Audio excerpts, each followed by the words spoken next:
पहला प्रश्न तुम्हारी समझ से है। हुदहुद को कहीं हजामिन चिड़िया और कहीं पदुबया के नाम से पुकारते हैं, क्यों? उत्तर है, हुदहुद को कहीं कहीं हजामिन चिड़िया के नाम से पुकारते हैं क्योंकि इसकी चोंच नाखून काटने वाली नहरनी यानी नेल कटर की तरह मिलती है। नेल कटर की जैसी होती है इसकी चोंच, इसलिए से हम हजामिन चिड़िया कहते हैं। हुदहुद को कहीं कहीं पदुबया के नाम से भी जाना जाता है क्योंकि वह दूब में से कीड़े ढूंढ लेती है। उसकी चोंच इतनी पैनी होती है कि वो दूब एक तरह की घास होती है, उसमें से कीड़े भी निकाल लेती है अपनी पैनी चोंच से। हुदहुद को इंग्लिश में होपे या होपोए भी कहते हैं। स्क्रीन पे आप हुदहुद चिड़िया को देख सकते हैं। इसकी चोंच यानी बीक कितनी लंबी है, नुकीली, आप देख सकते हैं। अगला प्रश्न है, हुदहुद की चोंच लंबी, पतली और तीखी होती है। इस बात को ध्यान में रखकर बताओ वे कैसा भोजन खाते होंगे। दूसरा क्वेश्चन है, चोंच से वे क्या क्या काम लेते होंगे।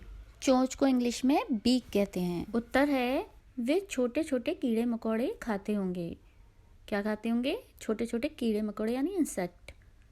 वह अपनी चोंच का इस्तेमाल घास से कीड़े मकोड़े निकालने में, घोंसला बनाने व लड़ाई करने में करते होंगे। स्क्रीन पर दी हुई पिक्चर में आप देख सकते हो कि एक हुदहुद दूसरे हुदहुद को कैसे अपनी चोंच से खाना दे रही है। तो ये एक दूसरे को खाना भी खिला सकते हैं ऐसे। इसी तरह चोंच से ये कीड़े मकोड़े निकाल सकते हैं घास से, क्योंकि इतनी लंबी चोंच है इनकी।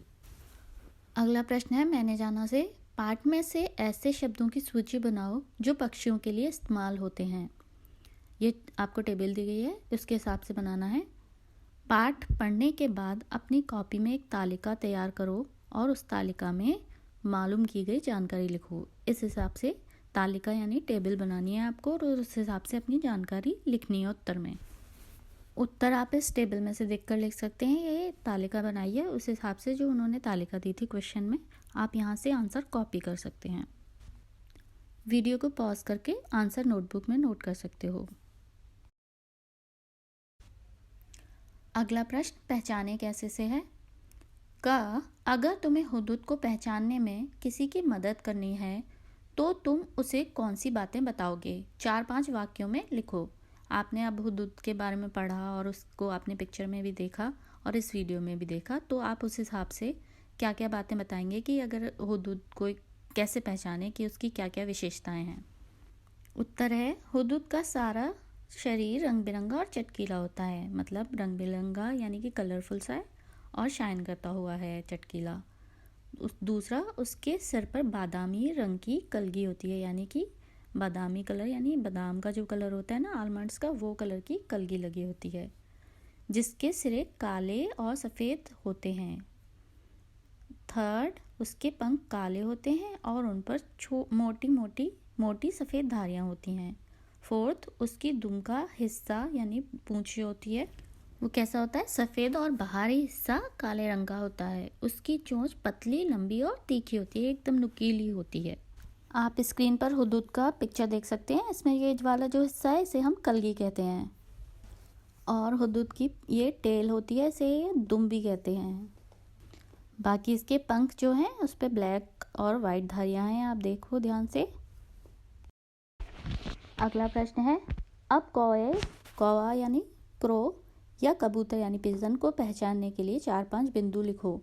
यह जानने के लिए तुम्हें इन पक्षियों को कुछ समय तक बहुत गौर से देखना होगा। अगर आपके घर के आसपास कौवा या कबूतर है तो उसे देखकर आपको उसके बारे में ऐसे ही पॉइंट्स लिखने हैं जैसे हमने हुदहुद के बारे में लिखे।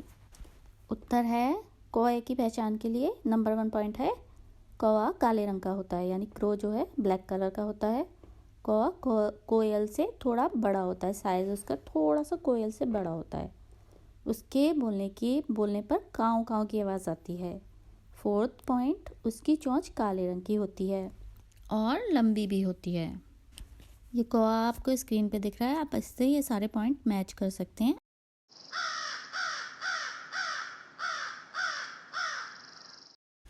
अब कबूतर की पहचान देख लेते हैं। कबूतर राख के रंग का होता है, यानी ग्रे कलर का होता है, आप स्क्रीन पे देख सकते हो। वह गुटुगु करके बोलता है तथा कबूतर की अनेकों प्रजातियां होती हैं, मतलब बहुत टाइप के होते हैं कबूतर। उस पर गहरे ग्रे कलर की धारियां होती हैं, थोड़ी लाइंस होती हैं ग्रे कलर की, यानी कि जिस कलर का होता है उससे थोड़ी डार्क कलर की। वह छोटा व गोल मटोल होता है, बहुत बड़ा नहीं होता, मीडियम होता है। उसकी चोंच छोटी व छोटा मुंह होता है। जैसे हुदूद की चोंच तो बहुत लंबी थी, इस कबूतर की चोंच छोटी सी होती है।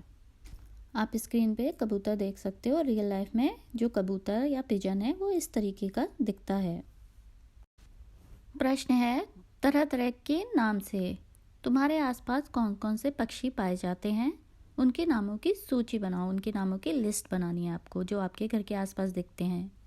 तुम्हारे और तुम्हारे दोस्तों के घर की भाषा में इन्हें क्या कहते हैं? जिन पक्षियों के नाम तुम्हें नहीं पता है उनके नाम तुम्हें पता करने होंगे, यानी अपने आप बड़ों से पूछ सकते हैं या अपनी मैम से पूछ सकते हैं। आपको इसमें आंसर में फिर वो नाम लिखने हैं जो आपके घर के आसपास दिखते हैं आपको पक्षी। उत्तर है, पक्षियों के नाम क्या है? पहला कौवा यानी क्रो, कबूतर, गौरैया एक छोटी सी चिड़िया होती है, कोयल बहुत ही सुरीली आवाज़ होती है कोयल की, 5वां तोता, 6 बगुला। गौरैया दिखने में कुछ ऐसी होती है, छोटी सी बड़ी प्यारी सी बर्ड होती है। गौरैया को इंग्लिश में स्पैरो कहते हैं। ये है बगुला, इसे इंग्लिश में हेरॉन कहते हैं। ये है तोता, तोता आप सबको पता होगा, तोते को इंग्लिश में पैरट कहते हैं। ये है कोयल, कोयल को इंग्लिश में कुक्कू बोलते हैं। अगला प्रश्न बातचीत से है। तुमने हुदूद से जुड़ी एक कहानी पढ़ी, उस कहानी को बातचीत के रूप में लिखो। नीचे हमने इस बातचीत को तुम्हारे लिए शुरू कर दिया है। शाह सुलेमान, अरे भाई गिद्ध, ज़रा मेरी बात सुनो। गिद्ध उड़ते उड़ते, कहिए मगर ज़रा जल्दी से।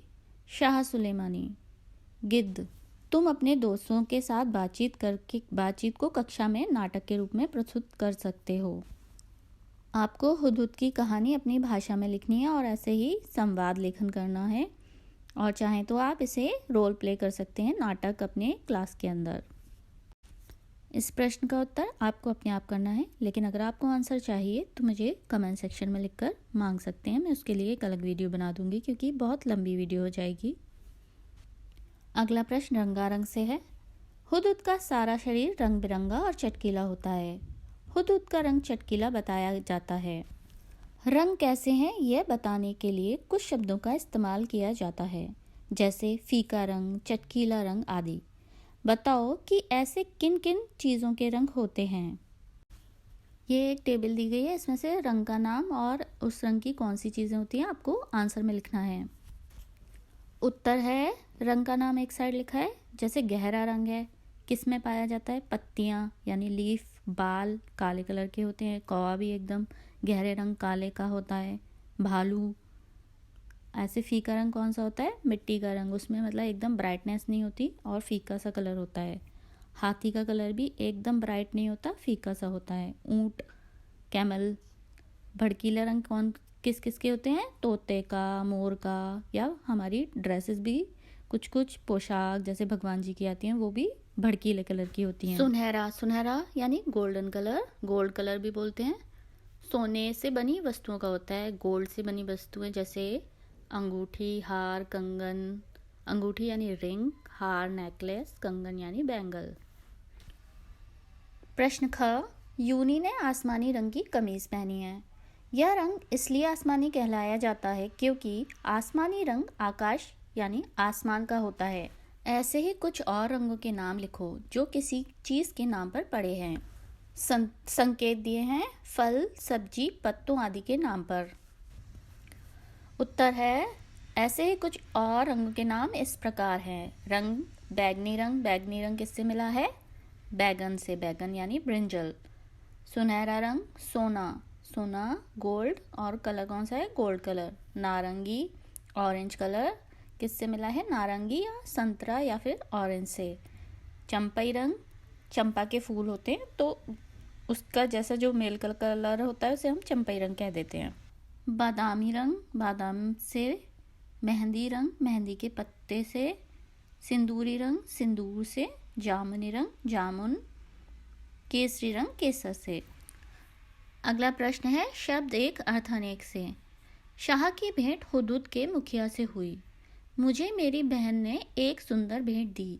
ऊपर वाले वाक्य में भेंट का मतलब मुलाकात से है, नीचे वाले वाक्य में उपहार यानी गिफ्ट से है। तुम भी कोई ऐसे चार शब्द सोचो जिनके दो मतलब निकलते हों, जिनके दो मीनिंग हो। ऐसे आपको 4 शब्द सोचने हैं और उनको वाक्यों में प्रयोग करो। उत्तर देखते हैं। क, पहला शब्द देखते हैं अंबर। इसके दो मीनिंग है, वस्त्र और दूसरा आकाश। वस्त्र से भगवान कृष्ण पीला अंबर पहनते हैं। आकाश का वाक्य, रात को अंबर पर अनेक तारे दिखते हैं। ख, दूसरा शब्द पत्र। इसका मीनिंग एक तो पत्ता होता है, दूसरा चिट्ठी। वाक्य देख लेते हैं। पत्ता यानी लीफ होता है। आम का पत्र पूजा के काम आता है। पूजा में आम का पत्ता लगाया जाता है। चिट्ठी या लेटर, आज मैंने कक्षा में पत्र लिखना सीखा। ग, जल। जल का एक मीनिंग है पानी। मछली जल में रहती है। और दूसरा वाक्य है, देखो कहीं हाथ ना जल जाए। जल जाए यानी कभी आग से हाथ जल जाता है, कभी गर्म तेल से या गर्म पानी से, तो जलने के लिए यहाँ जल यूज़ हुआ है। घ, फल। सेब एक बहुत पौष्टिक फल है, यानी बहुत हेल्दी फल या फ्रूट है। यहाँ पे फ्रूट के लिए यूज़ हुआ है फल। दूसरा वाक्य है, बुरे काम का फल बुरा ही होता है, यानी कि यहाँ जो है फल किस लिए यूज़ हुआ है, परिणाम के लिए।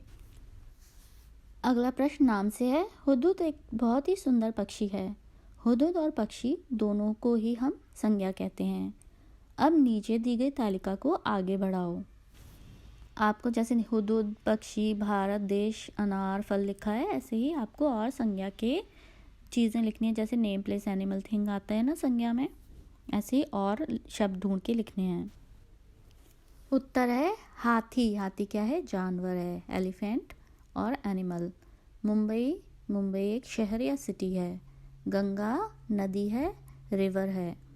हिमालय पर्वत या माउंटेन है। इंद्र देवता या भगवान या गॉड हैं। रामायण पुस्तक है या बुक है। ये सारी चीज़ें क्या हैं, संज्ञा हैं। आप ऐसी और चीज़ें सोचकर उत्तर में लिख सकते हैं। आई होप आपको वीडियो के क्वेश्चन आंसर अच्छे से समझ आए होंगे। अगर वीडियो अच्छी लगी है तो इसे लाइक और शेयर करें, और अगर अभी तक आपने पॉजिटिव माइंड्स चैनल को सब्सक्राइब नहीं किया है तो इसे सब्सक्राइब करें।